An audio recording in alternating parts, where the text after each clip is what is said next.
I'm a 32-year-old guy, and I was married to my ex-wife Sophie, who is 30, for about 2 years.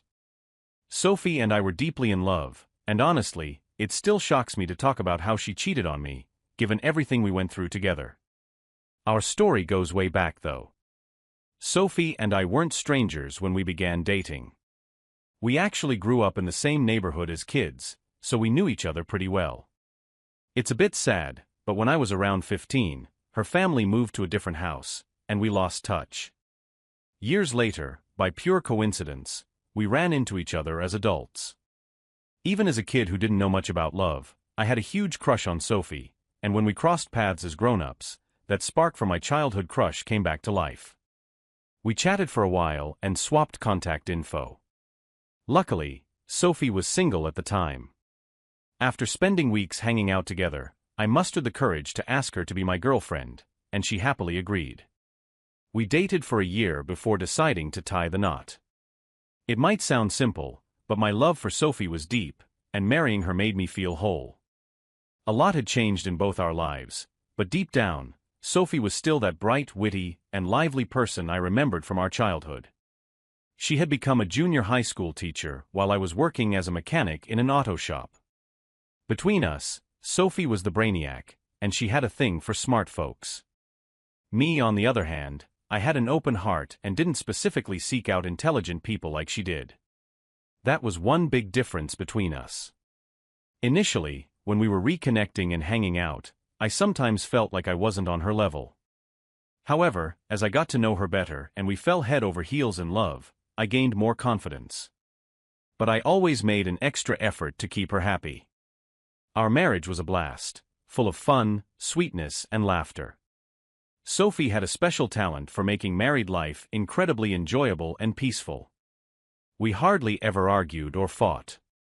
Back when we were dating, Sophie told me how much she disliked being yelled at. She made me promise that I would never raise my voice at her, no matter how upset I might be. I vowed to keep my cool in any situation, and she promised the same. So when we had disagreements, they sounded intense, but our voices never got raised. As for our thoughts on having children, Sophie and I were on the same page. We didn't see the point in waiting for years before starting a family. To me, it just didn't make sense. I preferred having a child within a year or two of getting married so that our child could grow up with us as we aged together, rather than waiting until we were much older to have our first child. Right after we tied the knot, we were eager to start a family. There were moments when Sophie thought she might be pregnant because she missed her period, only for it to arrive the next day. But in the first year of our marriage, she did get pregnant once. But sadly, she suffered a miscarriage after just a month, and we lost the baby.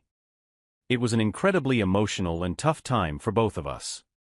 We had been eagerly waiting to conceive for months, and when it finally happened, we faced this heartbreaking loss.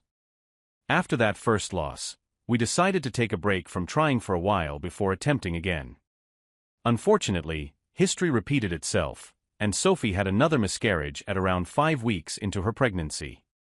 The second time, she woke up one morning and noticed heavy bleeding. When we rushed her to the hospital, it was confirmed that she had suffered another miscarriage. This whole experience took a heavy toll on us emotionally, and for several months, the thought of trying for another child was too painful to even discuss. I did my best to support her during this difficult period and tried to stay strong for both of us. As time passed, we slowly moved forward, leaving behind the pain of those 2 miscarriages. I understood that Sophie needed time to heal emotionally, so I made a conscious decision not to bring up the topic of having children until she had fully processed her grief. Our marriage eventually bounced back from those challenging months, and life returned to a sense of normalcy. Even when things seemed fine, I continued to treat Sophie like a queen and catered to her every need. Besides her work as a school teacher, she didn't have to worry about anything else at home. I took charge of cooking, cleaning, doing the laundry, tending to our lawn, grocery shopping, and even preparing special meals for her on occasion. I was extremely attentive because I knew she had been feeling like something was wrong with her and that she brought bad luck due to the miscarriages. My primary goal during that time was to reassure her that she was absolutely not at fault and that I loved her deeply. About 4 months after we lost our second pregnancy, one weekend, while I was doing my usual house cleaning routine, Sophie approached me with tears in her eyes. She confessed that she had been having an affair with a man she met at a teachers' conference. She explained that the affair began as a way to cope with the emotional pain of our miscarriages. She said she was deeply sorry and begged for my forgiveness, but I was too hurt and shocked to respond. That night, I packed a few clothes and drove over to my friend's house to spend the night. I couldn't bear to be around Sophie after uncovering her deceitful actions. The icing on the cake was discovering that her affair partner knew she was married to me. He would occasionally ask her about how I was treating her and the baby, to which she'd respond with something like, "Yeah, he's trying." Reading that she had portrayed me as just trying to be a good partner and father infuriated me. I had been shouldering all the responsibilities around the house, taking care of her, preparing her favorite meals at odd hours of the night, giving her massages, and dealing with her erratic mood swings. Learning about her betrayal was truly devastating. It was incredibly hurtful for her to cheat on me with another man and then deceive me about the child's paternity. Around 3 a.m, Sophie woke up and realized I wasn't home. She called me, wondering why I wasn't there, and I replied in a distant tone that I had some unfinished work at the auto shop. I assured her I'd be back home later in the morning, but I didn't keep my word. In fact, I didn't return home for 4 days, leaving her in a state of panic. During those 4 days of my absence, Sophie repeatedly tried calling me, but I deliberately ignored her calls. She eventually decided to visit the auto shop where I worked, only to be told that I had requested a week off due to family matters. In the midst of all this, I created a fake Instagram account to dig deeper into Sophie's affair partner. My investigation revealed that he had been a scientist for several years and even received a prestigious award. I also discovered that he was married to a woman who happened to be a psychologist, and they had 2 kids together. Wanting to expose the truth, I reached out to his wife on Instagram, being straightforward about the situation and providing the evidence, including pictures of their conversations on Sophie's phone. She got back to me the following day, arranging a meeting for us. I met her on the 4th day, the same day I returned home to Sophie. During our meeting, she couldn't believe her husband was cheating on her even after seeing the evidence. She was heartbroken and almost overwhelmed when I revealed that my wife Sophie was pregnant with her husband Lowell's child. We decided that we would both confront our respective spouses about the affairs. I couldn't hide my own hurt and anger, which had been festering during those 4 days away.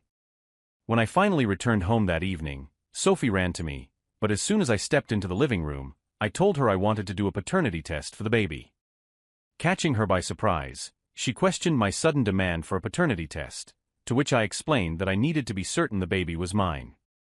She laughed it off, considering it ridiculous, and refused to agree to a paternity test, claiming that the baby was undoubtedly mine. I could tell she was attempting to manipulate the situation.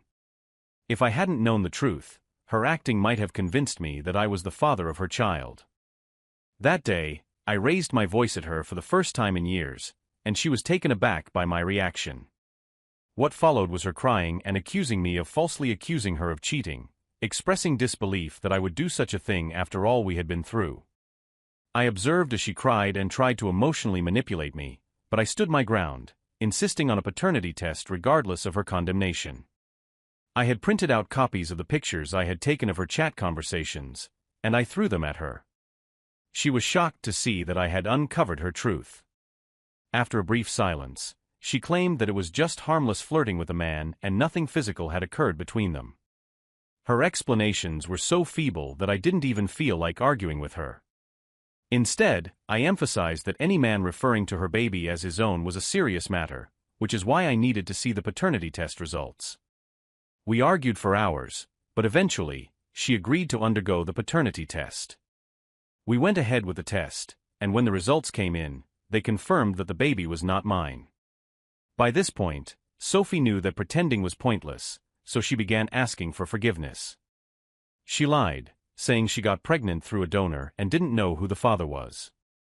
I could see through her deception, but I was too angry and exhausted to confront her, so I left her at the hospital. I returned home and packed most of my belongings. While I was in the middle of packing, she came home and tried to stop me. In that moment, my anger reached its peak, and I could have done something regrettable, so I left the house. No matter how hard I tried to convey my disappointment and heartbreak, words couldn't fully express my feelings. As I was leaving, Sophie became dramatic, hurling insults at me. Despite her efforts to make me stay, I left the house, and we didn't communicate for another week. She called me daily, leaving various voicemails of her crying, shouting, and pleading. It was as if she had multiple personalities. Just 2 days ago, her parents called and berated me. They labeled me a deadbeat father and claimed I was the worst father any child could have. Honestly, I was in no mood for drama, so I wanted to quietly divorce Sophie without disclosing her infidelity to anyone. Knowing that Sophie cheated on me and caused our relationship to fall apart, she still went ahead and spread lies about me to her parents, friends, and anyone who would listen. I can't stand people calling me out for things I didn't do, especially when I know it's Sophie who should be held responsible. Her parents even threatened me with dire consequences if anything happened to their daughter or the unborn child. Although the child is not mine, I don't want the unborn baby to suffer, so I'm choosing to stay quiet until she gives birth. Update. Someone here mentioned my desire to divorce Sophie without causing a fuss. I want to clarify that I'm dead serious about it. I've had my fair share of marital problems in this relationship. It becomes even more bewildering when I think about the possibility that Sophie may have been cheating on me from the first year of our marriage. Some of you pointed out that marrying Sophie within a year seemed too fast. I believed I had known her since childhood, so dating for a year didn't seem rushed. But all of that is in the past now. Last week, I made a public post on Facebook hinting at the heartbreak Sophie had caused and how our plans were shattered. A Facebook friend of Sophie reached out to me after seeing the post. You know how social media connects people. He happened to be a fellow teacher at Sophie's school, and he mentioned that he had something important to share about Sophie. I agreed to meet up with him, and he dropped a bombshell. Sophie had been having affairs with some of the fathers of her students. At first, I couldn't believe what he was saying until he showed me a short video he had secretly recorded a while ago. According to him, Sophie had a penchant for getting involved with the fathers of the bright kids in her class, and it seemed like she was pursuing them aggressively. He claimed he wanted to help me avoid trouble, which is why he decided to share this information. Additionally, he mentioned that the school was aware of Sophie's misconduct, which was the real reason she was let go from her job, not because she chose to quit. It meant that during the time I was struggling to take care of Sophie while neglecting myself, she had been cheating on me. It had to be the only explanation because her income didn't change one bit. Every morning she'd get all dressed up for work and return home around the usual noon. She'd even spin these stories about how much fun she had with the kids in her class, which I now know were total lies. Saying I felt used by Sophie would be a massive understatement. I've never been deceived, used, or manipulated like this by anyone before. Hearing all of those revelations stirred up a level of anger in me that I didn't even know was possible. In the meantime, I've already contacted a lawyer to start the process of getting our divorce papers sorted. Once the divorce is finalized, I'm not entirely sure what my next move will be, but rest assured, I'll keep you all updated on how things progress with Sophie and her never-ending dramas. I'm eager to hear your thoughts and comments on this. Update. As you all rightly pointed out, taking Sophie back would be like shooting myself in the foot. I no longer have any love left for her, and I don't even feel an ounce of pity. If she could pull off something this terrible while I was doing everything I could to be a good and supportive husband to her and to what I believed was our child, who knows what else she might do. I'm not exaggerating here. A person like Sophie is capable of anything. So, I finally decided to confront her parents, who had been incessantly calling. I went ahead and shared the pictures of the conversations between her and her affair partner in their WhatsApp family group chat. I also sent a lengthy voice note to explain everything. Just in case anyone had trouble reading, all of this happened before my final showdown with Sophie. I told her straight up that I knew about her affairs with multiple men and that the father of her child was actually a scientist. The look on her face showed that she didn't see that coming. She had already lost weight from all the crying, pondering, and begging for me to talk to her over the past few days. I thought she'd continue to plead with me, but she knew her time for pretending was up. Instead, she got defensive and admitted to having an affair with the scientist. She even shamelessly told me she did it because she wanted good genes for her baby, not my supposedly weakened, dumb genes. I couldn't believe she said that to my face, but she did. What she didn't know was that I had already reached out to her affair partner through his wife and informed them that I had discovered Sophie was a serial cheater. I knew Sophie didn't show any remorse when she admitted to the affair because she was probably expecting hefty child support payments from him. Unfortunately for Sophie, her affair partner also wanted to reconcile with his wife, so he insisted on a paternity test too. Shockingly, the results showed that he wasn't the child's father either. It turned out that during that time, Sophie had been with multiple partners, including me, the scientist guy, and 2 other men, one of whom was the father of her students. She couldn't determine who the real father was. About 2 weeks later, after her affair partner learned he wasn't the father, my lawyer sent her the divorce papers. Initially, she refused to sign them, claiming that I had ruined her life and that I had to stick with her. It was quite a laughable situation. On a different note, when her parents discovered that she didn't know who the father of her child was, they disowned her in shame. Eventually, she gave in and signed the divorce papers, and we are officially no longer together. She attempted to outsmart me but ended up losing everything, including her family. Now she'll have to raise the baby on her own, and I genuinely hope she can find the baby's father. I want to express my gratitude to everyone who suggested I contact her affair partner in my last update. It played a significant role in revealing the truth and bringing closure to this chapter of my life.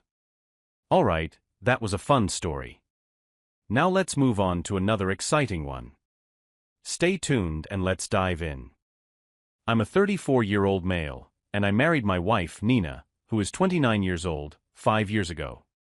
It feels like just yesterday when she moved into our neighborhood and came to my doorstep with a plate of homemade cookies. She baked those cookies as a friendly gesture to get to know her new neighbors.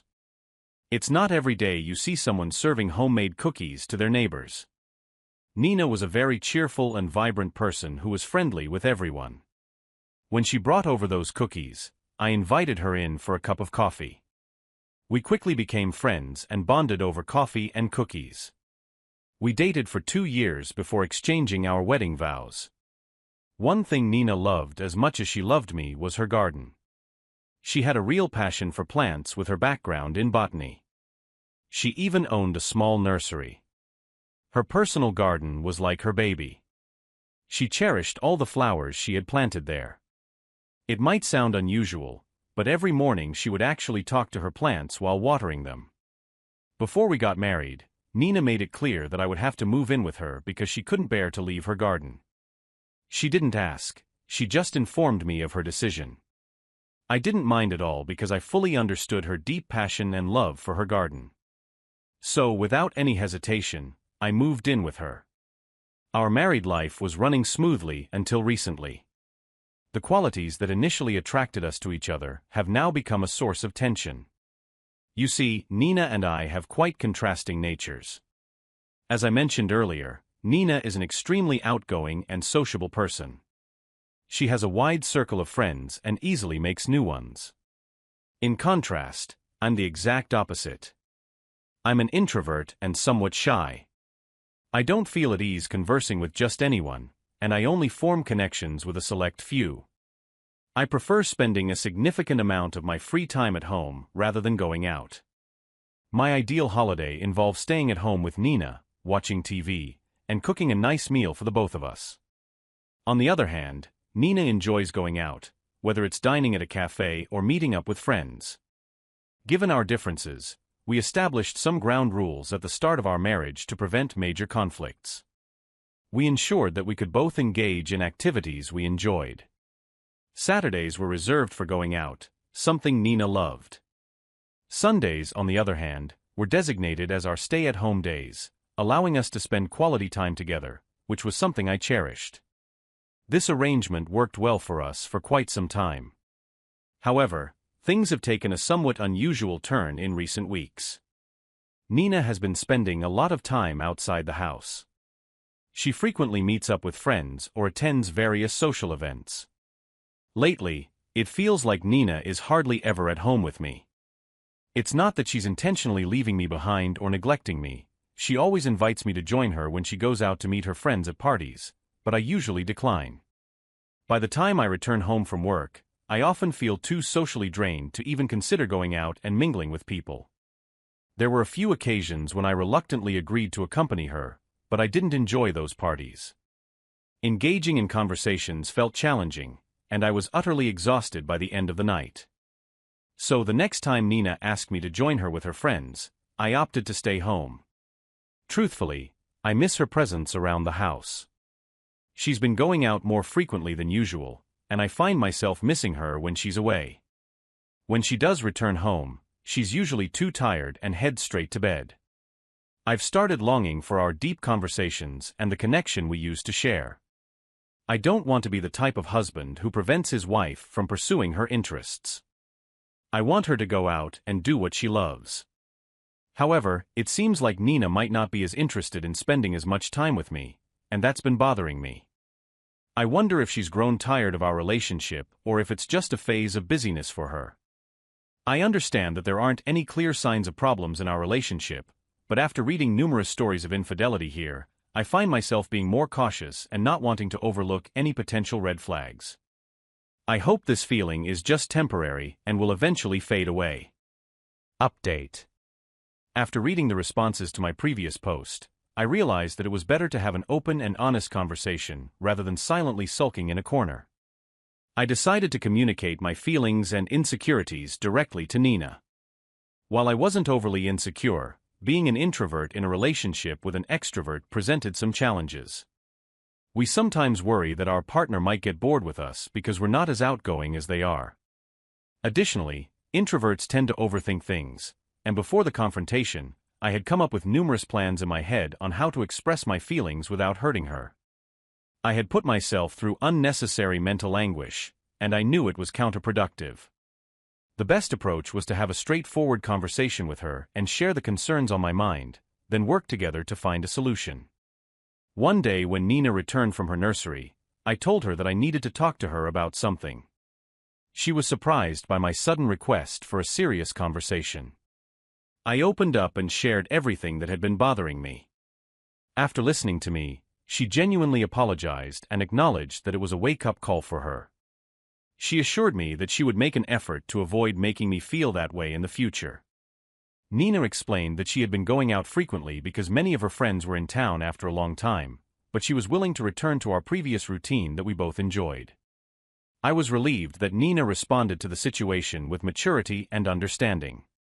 Rather than dismissing my feelings or becoming defensive, she respected my emotions, and I appreciated her for that. We both agreed that having an open and reasonable conversation had been the right way to address the issue. It felt wonderful to have a conversation like two adults, deeply in love and understanding each other.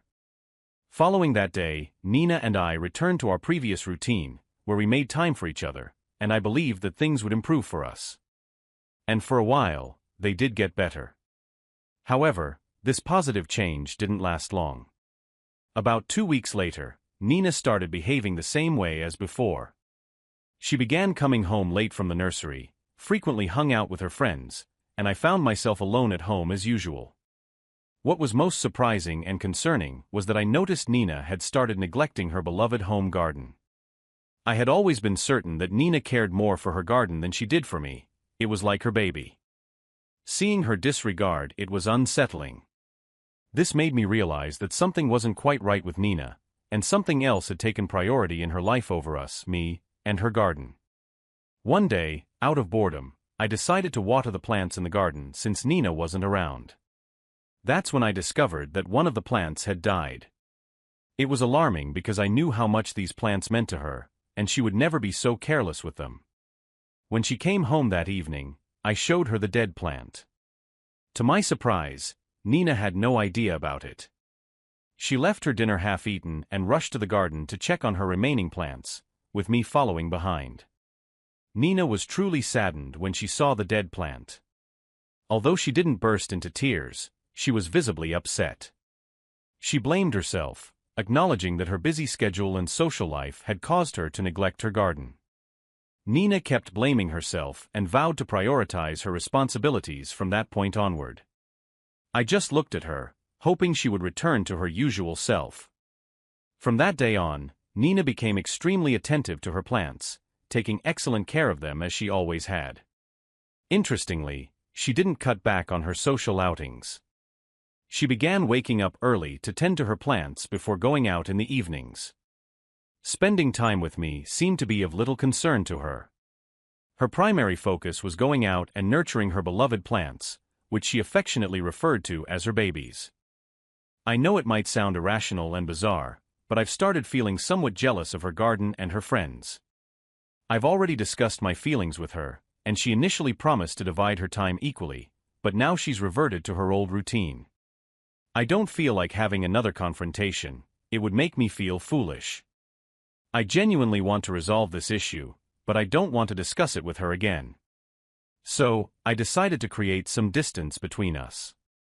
2 nights ago, I did something foolish. When I returned home from work, Nina was already there. She kissed me and mentioned that she was heading out to meet a friend. She had set up dinner for me, but I was angry, though I didn't voice it. As soon as she left, I left the house as well. I didn't even touch the dinner she had prepared on the dining table. Instead, I called an old friend and spent time with him. I don't have many friends, so we had a lot to catch up on after not seeing each other for a long time.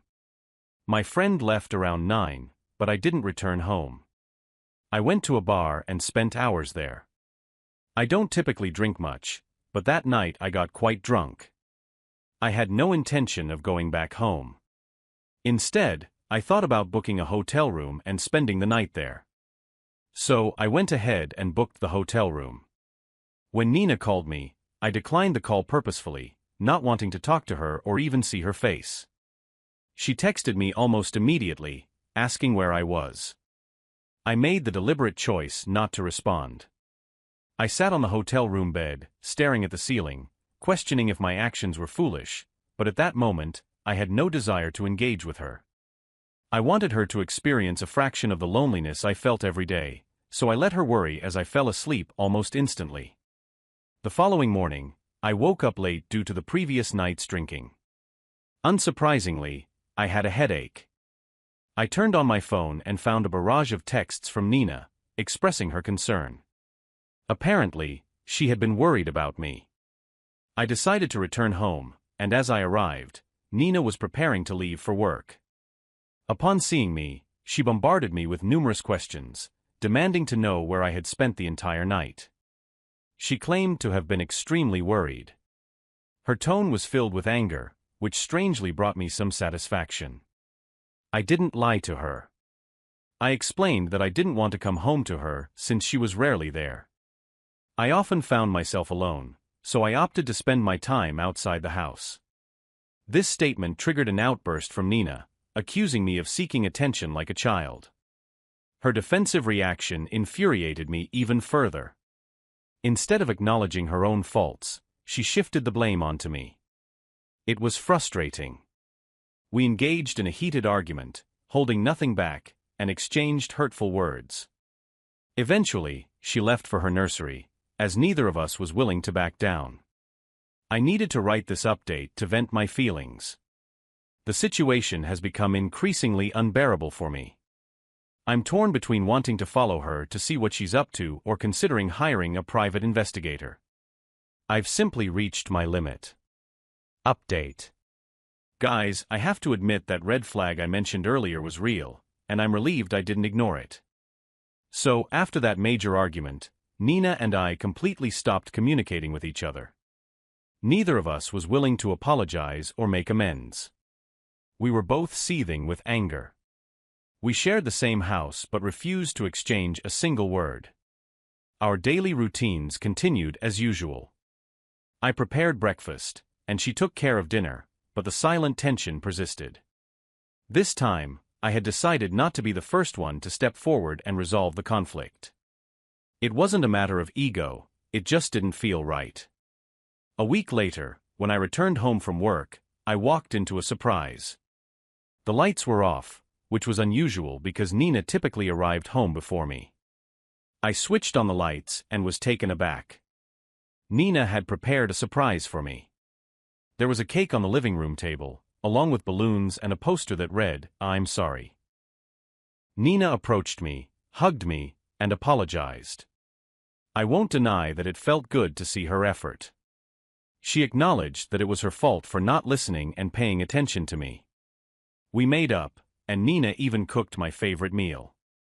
We enjoyed our food and had a lengthy conversation. For the first time in a while, I felt relieved, and everything seemed to fall back into place. There was so much to catch up on since our fight. I had feared that Nina had grown to despise our relationship and didn't care anymore. She had appeared so indifferent, and I was afraid that our 5-year marriage was on the brink of collapse. However, she did all of this, which reassured me that she was willing to put effort into our marriage to make it work. Her love for me brought happiness to my heart. Unfortunately, that happiness was short-lived as I soon encountered the harsh reality of Nina's actions. A few days after our reconciliation, my heart was shattered in the most painful way imaginable. I was at my office when I realized I had forgotten some crucial documents I needed at home. I had worked late the previous night and had left them on the study table. My office wasn't far from home, so I decided to quickly go back and retrieve them. I drove home, expecting an empty house. However, I was taken aback to see Nina's car in the driveway. She had left for the nursery in the morning, so why was she back home? As I approached the house, I heard the voice of a man, and it sent a chill down my spine. Something felt terribly wrong. Who could be with Nina in our house at this time of day? For a moment, I wanted to flee as I wasn't prepared to face the truth. My thoughts were in disarray as I entered the house. To my shock, I discovered her engaged in an intimate encounter with our neighbor. It was utterly disgusting to find out that she was involved with our loser neighbor. This man, AP, had recently moved into our neighborhood, and since then, Nina had been behaving strangely. I couldn't fathom why. She seemed to befriend anyone and everyone. I was certain that Nina had initiated this friendship, and things had taken a darker turn. It felt like a déjà vu moment, imagining how their relationship had developed in a manner similar to how it had between us. I stood there in shock for a moment before chasing AP out of my house. My anger made me want to harm him, but more than him, I was repulsed by my wife's actions. I wanted to throw her out of the house, but it was her property. She begged me, claiming it was a one-time mistake and that they both regretted it deeply. She asked for a chance to make things right, but I couldn't bring myself to believe her. Though I didn't need to prove my instincts to her, I had a strong desire to expose her betrayal. I headed straight for the door camera, realizing that it might have captured the person who had entered my house. We had never once checked the camera's recordings in all the years we'd lived here. Our neighborhood had always been safe, and we had never faced such a situation. But now it was time to put that camera to use. I opened the footage in front of her and began playing recordings from the past few days. Simultaneously, I fast-forwarded to the afternoon when she was with him. The recordings made it painfully clear that this wasn't a one-time occurrence. I felt a surge of anger towards both of them, him for his despicable actions and her for her betrayal. Without saying a word, I packed my bags and left the house. She begged me to stay and talk, but I simply pushed her away and walked out. For now, I've checked into a hotel while I figure out my next steps. I'm in contact with a divorce lawyer and looking for a new place to live. I've blocked Nina on all channels, and even after a week, I still see her messages in the spam folder, but I can't bring myself to read them as it fills me with anger. I'll provide an update once this chapter of my life comes to a close. Update. When I made my last update, my mental state was in a pathetic condition, but as I write this now, I realize how far I've come on the path to healing. During that dark period, revenge consumed my thoughts. I yearned to devise a plan that would inflict the same pain on Nina that she had caused me. I wanted her to experience the anguish I had felt. I began plotting my revenge relentlessly. It became an obsession. I felt I needed to get even. Nina couldn't escape unscathed after what she had done to me. I brainstormed various ways to make her suffer, but life had other plans, and I eventually moved on. After the divorce was finalized, I had intended to provide an update once the divorce was settled, but I didn't want to revisit my past through this thread, so I chose to ignore it. I apologize for that. I did respond to all the kind individuals who checked up on me through DMs and comments. About a week ago, Nina reached out to me through a new email address, as I had blocked her on all previous platforms. She conveyed that she was in a miserable state on multiple fronts. She shared with me that AP had betrayed her in the worst possible way. Shortly after our divorce, AP moved in with her. As I mentioned before, he was a lazy individual without a proper job, relying on Nina's income. At Nina's request, he began working at her nursery to assist with the workload, but that's when he started his scheme. He began shipping nursery plants outside and selling them at lower prices to pocket some extra cash. Nina quickly noticed the disappearance of these plants. When she confronted him, he claimed they had probably been stolen during the night. Meanwhile, he managed to obtain ownership papers for the nursery and sold it to make a quick fortune. Afterward, he vanished with the money, leaving her in the lurch. Nina was utterly devastated, having lost something that meant the world to her.